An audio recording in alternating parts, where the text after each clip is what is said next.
Welcome to True Vine Talks with Linda and Rachel. We're glad you have decided to join us for this Saturday morning for talks. And today we're going to discuss a topic that, not a lot of people want to talk about.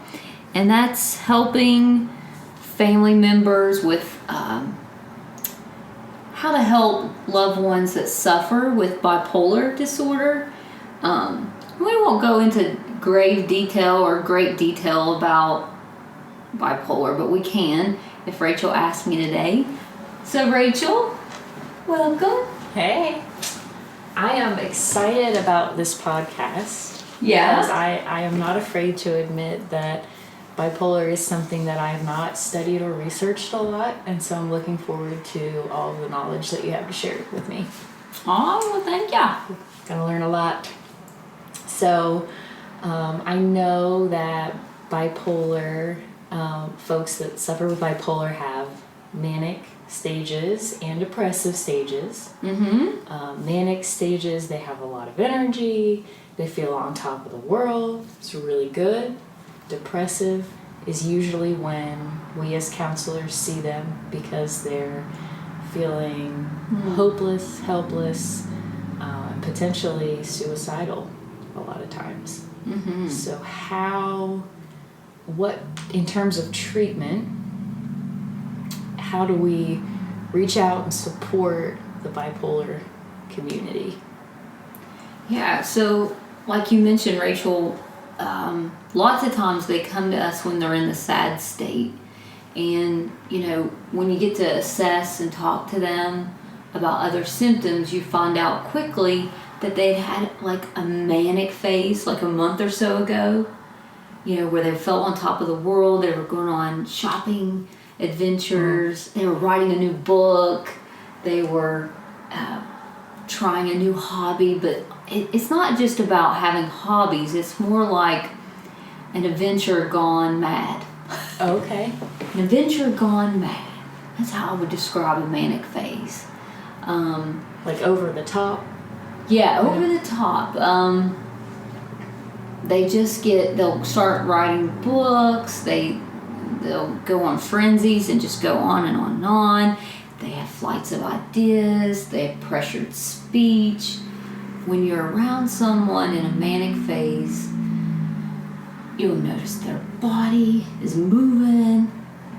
They got thoughts, little clouds over their head. They're on it. They have energy. They almost feel, and this is how I've, experienced people with mania, they almost feel like they don't have pain. Oh, okay. I'm invincible. I can do anything. I have heard that, yes. And they'll go run maybe 20 miles or something. Oh, wow.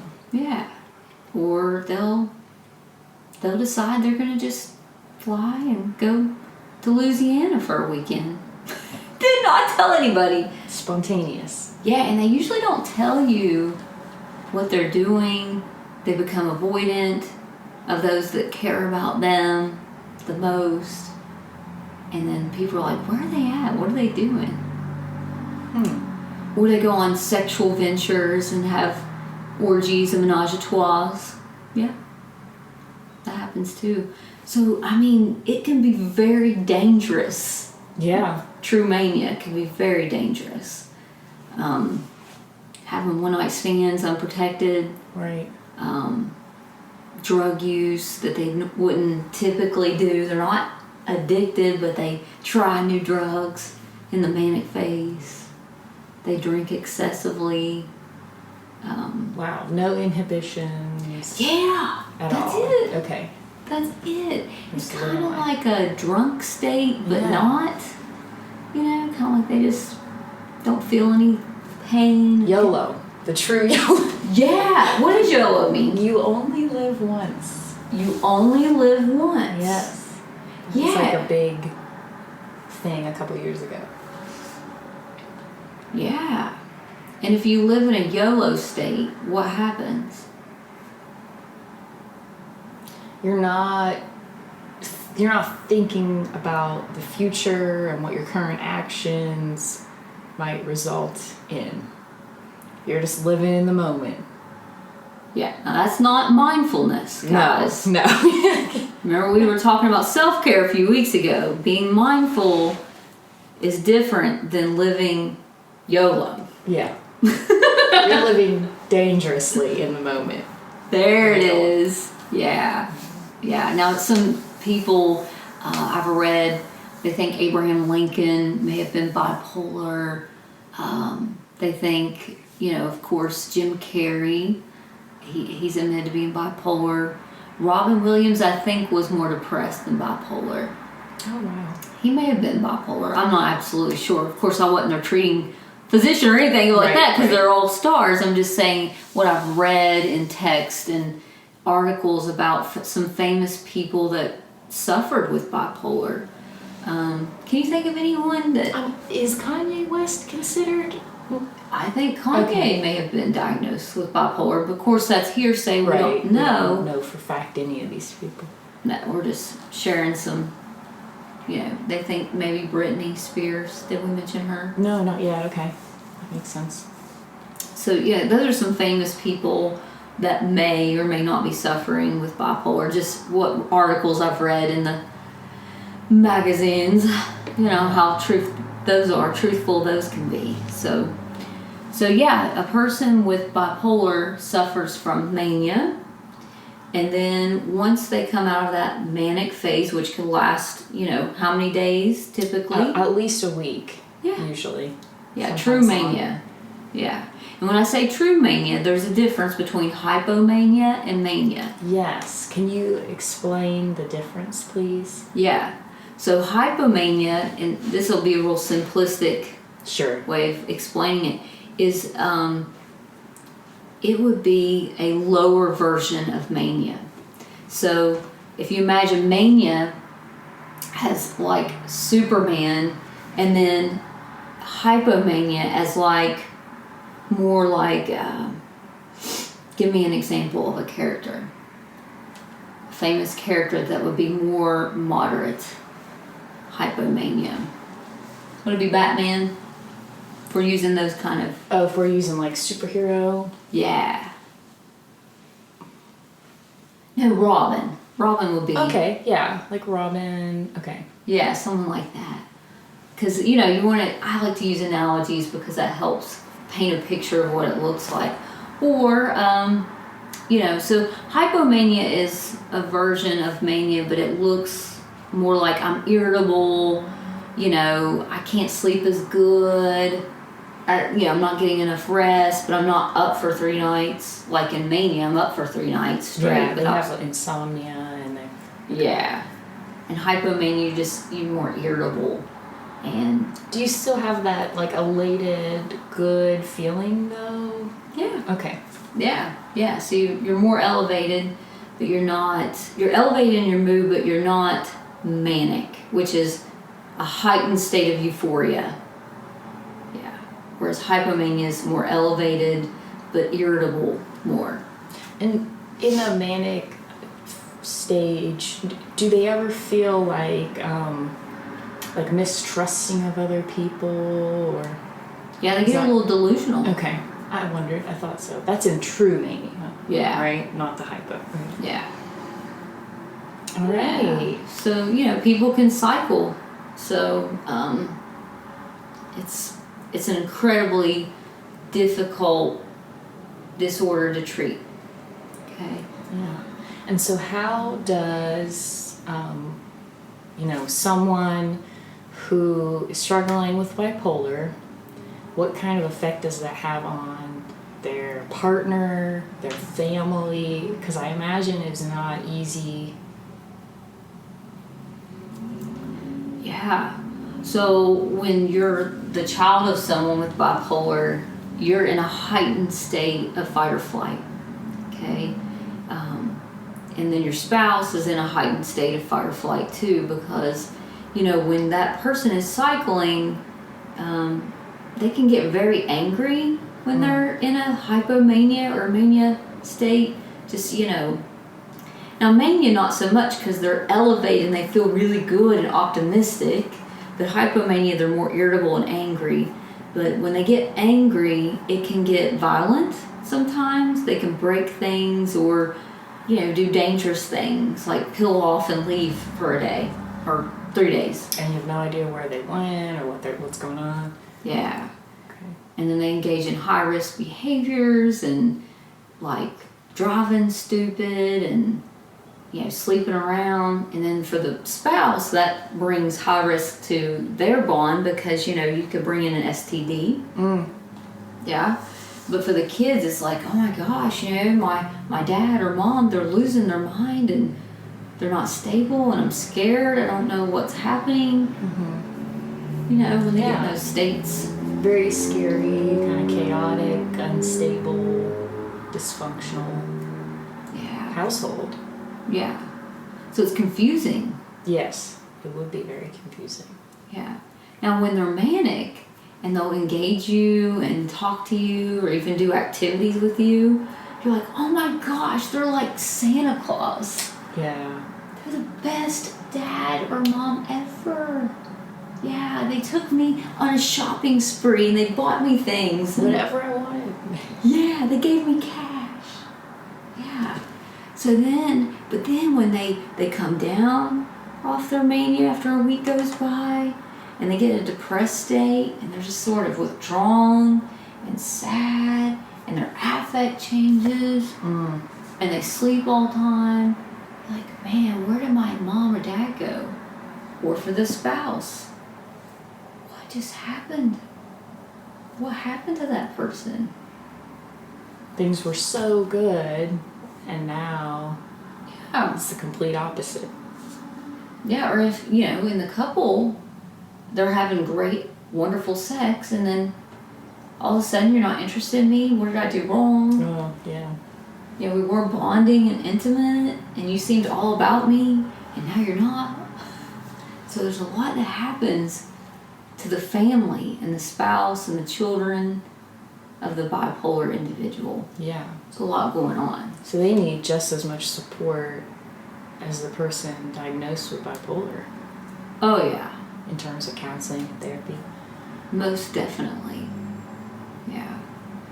So, what are your thoughts on how you might support the individual that's suffering with bipolar?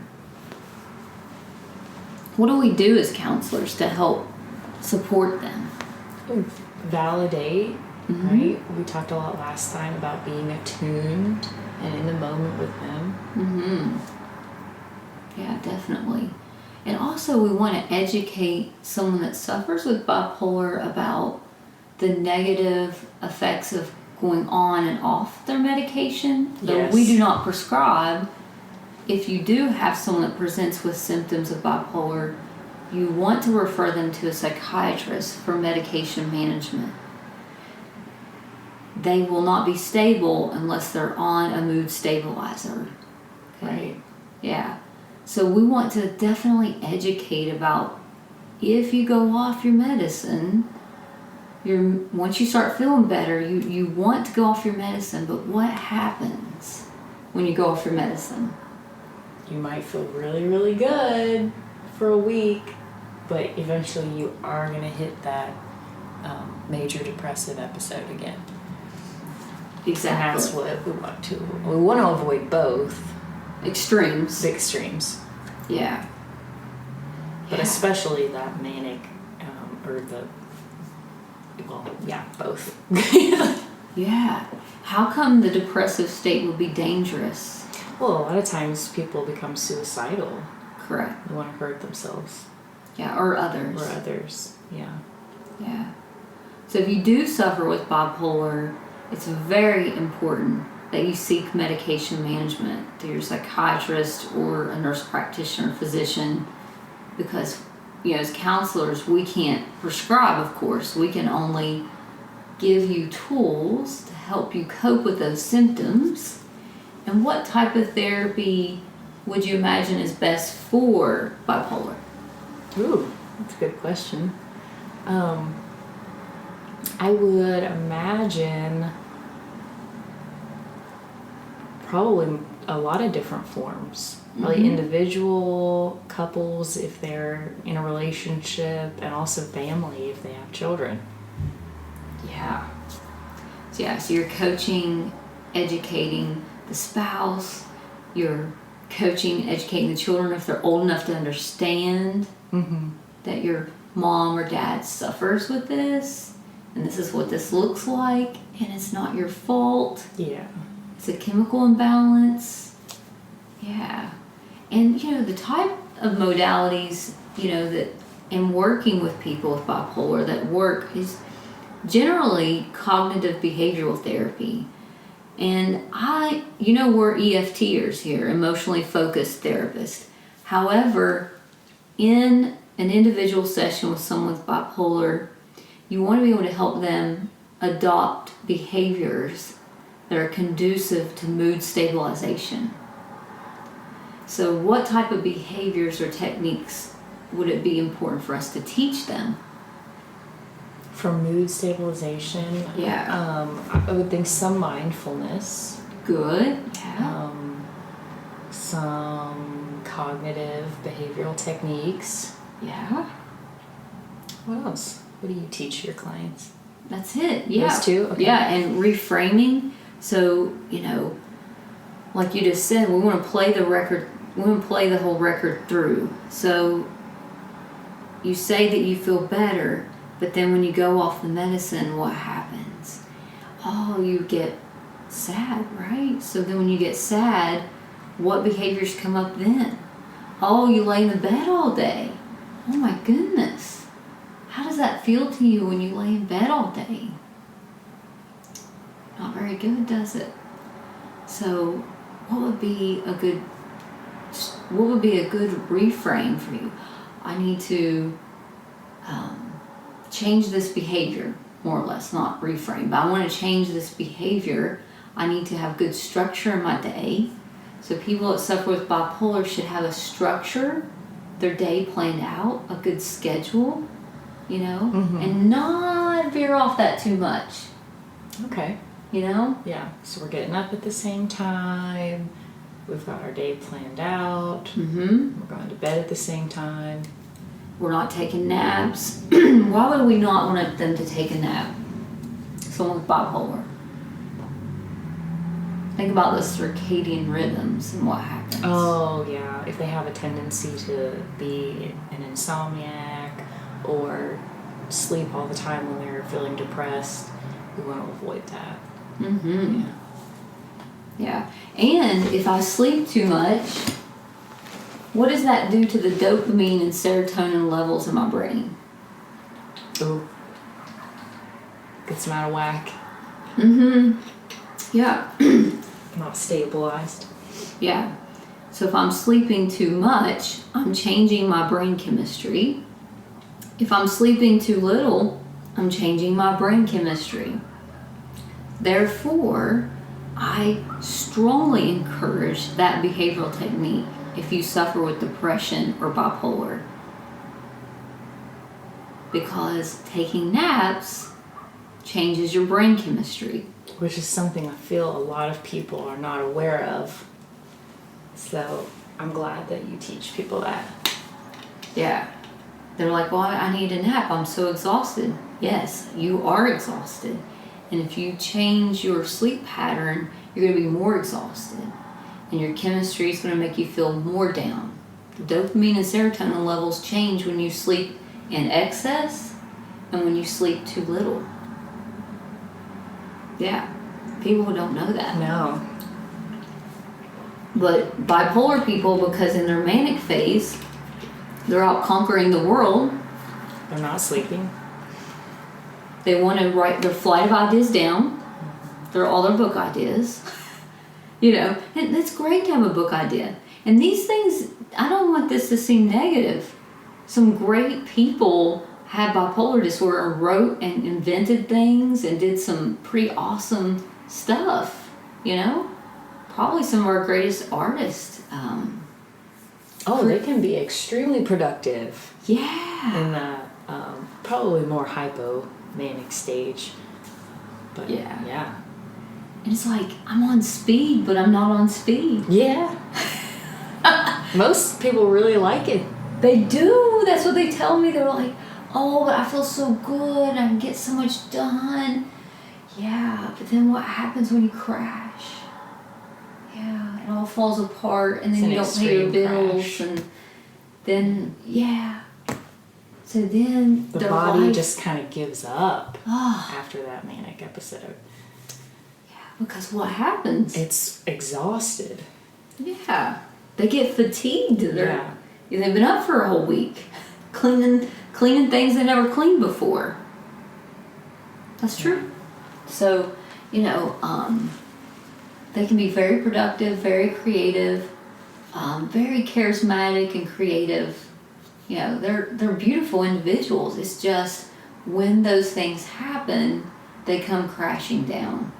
When they're productive, when they're creative to their nth degree, then when they come down, it becomes very dark, too dark. When they've experienced true mania. So as counselors, we have to educate behavioral changes for the bipolar individual. Daily routines, eating right, all that self-care stuff we talked about in our other podcast. Mm-hmm. The bipolar and depressive person actually needs more self-care. Lots more, I would imagine. Than the average individual. Mm-hmm. And how come you think that is, Rachel? I think it's going to take much more effort for the bipolar individual to maintain stability than someone who's not experiencing bipolar. Yeah, exactly. Which is unfortunate. They have to work so much harder. Yeah, they really do. But the diabetic has to work so much harder to not eat sugar and bread. So it lends itself to a bipolar individual has to work so much harder to be stable and functional than the average person. Yeah. Whereas the average person can eat all the candy and, they'll be okay. They're not going to have a sugar rush and, Yeah, or drop. Yeah. Yeah. So we need to, I know we always say this word, desensitize people to these diagnoses, that they're not, it's not a weird syndrome, it's just... Right. Yeah. The other part about bipolar is if someone has used drugs or, Molly or some of these meth, that kind of thing, they can look manic. I mean, you got to be careful when you're diagnosing. If someone has had prolonged drug use, it can mimic bipolar. Okay. Yeah. Or done acid. I've had clients trip on acid and see things that weren't there, and that's a hallucination that some people can have in a manic state. They can have an episode where they're delusional, right? Mm-hmm. Stuff like that. So you have to... I think someone taught me that someone has to be sober for at least 6 months prior to a diagnosis of bipolar. Okay. That's what I was sure taught. It's not like a drug induced manic episode. Okay. Yeah, psychosis. Yeah. All right. And then so what other questions or thoughts do you think our listeners might have about bipolar? Is there anything that you wish that the family members or friends of someone with bipolar knew or understood better? Yeah. Okay. Yeah. So as a daughter, I would say, of my dad, I would say, it's not your fault. I'd say to that young kid, it's not your fault. They aren't mad at you. They can't control themselves. And it hurts. It's okay to be upset that you're upset for your parent. And it's not personal. It's not about you. It's about what's happening inside of them that you can't control. And it sucks. Because you long for them to be well and happy. And you can't fix it.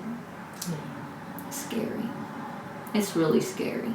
At times it can be scary. And at times it can be great. They're so cool, they're so fun. But it's a roller coaster of emotions for the children and the family members, and no one knows what's happening. When they're shattering dishes all over the place, you don't even know what's going on. You're just like, what's happening? So it can be scary for loved ones. But I want them to know, hey, you're not doing something to trigger that anger or that elevated mood or anything. It wasn't because you got straight A's that they're happy. It wasn't because you didn't perform well at that soccer game or softball game that made them mad or sad. It's not something you're doing that's making them whoo. I don't know how to describe it. Those elevated moods. Up and down and all around. Yeah. It's like a merry-go-round. Getting on a merry-go-round is just like, you feel dizzy around someone with bipolar because you don't know what's happening today. So I hear you saying that it can really have a negative impact on the self-esteem of the partner and the children involved in the family. So that means that the children and the spouse should seek out their own counseling. Yeah. And they should get support, acceptance, and feel like they have a safe place to talk about what's happening. Absolutely. And their counselor is educated to know to say, oh my gosh, yeah, it's not your fault. Yeah, let me teach you what's happening for that person. Yeah. So then you as a kid or a spouse are not personalizing it. Yeah. Mm-hmm. And then you want to find some other outlets as a family member. You want to find a good church to go to. You want to find a book club. You want to get some good friends. You want some stable, supportive people to support you while your spouse is getting help for their problem. Because you need some other wiser, older, other people in your life. Like an EFT, we talk about that. Yes. That you can go to and be like, man, they're in their state right now and I don't know what to do. Well, I'm here for you. And as a counselor, we'd be there for them. Support is so important for everybody. I mean, I don't think that we can say enough that acceptance and understanding is such a fundamental, basic human need. Very good, Rachel, yeah. So, bipolar is hard. It's hard to live with. It's hard for the individual who suffers with it, and it's hard for the family to deal with it. Yeah.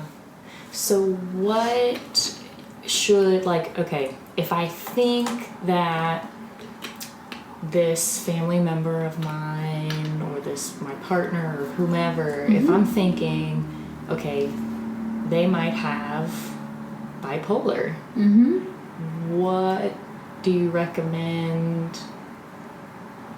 How can I help this person get treatment? Or should I mention to this person that I think something might be going on? Well, it depends on your bond with that individual. How close are you to that person when they're stable? So if you come up to them and say you're a distant cousin and you're just side-eyeing them and you and your aunt are having a conversation about how flippant they are, how they seem to be all over the place, then you're coming from a wrong place. That's not a place of care. Now, if you're a good friend or family member to that individual that you think is suffering and you really care, your care system's online and you feel it from your heart, then you're coming from a good space and a place to approach them. So you gotta be in a good space to approach someone with bipolar. And I wouldn't approach them when they're manic. I was just gonna say that. Well, that's later. Because they're gonna brush you off, even no matter how good you've been there for them and been there for them, and they've been able to reach for you. Because they're feeling good. Yeah. Everything's great. Any problems here?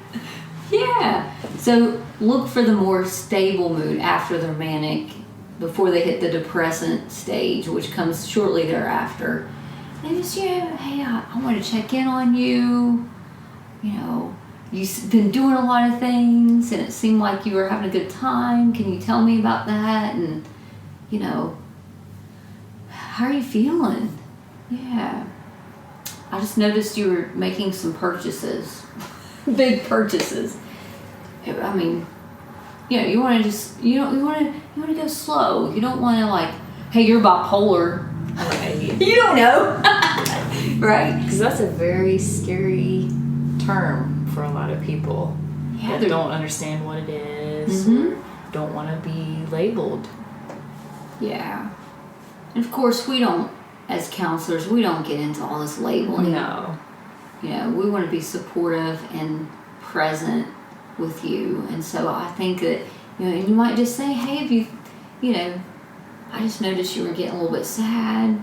You need someone to talk to. I know somebody. You want to go in slow with it. You need to get some help. That's a turn off. Yeah. Their defense mechanisms show up and they're likely to get angry with you and yell at you. Mm-hmm. So your approach is everything with someone with bipolar. And most people, honestly, anyone in general, really. It's all about the approach and being genuine. Mm-hmm. And that's what we are at Truvine, isn't it? Yes, absolutely. So do you feel like we've covered quite a bit on some of the things that might be helpful to our listeners on bipolar? A lot, yeah.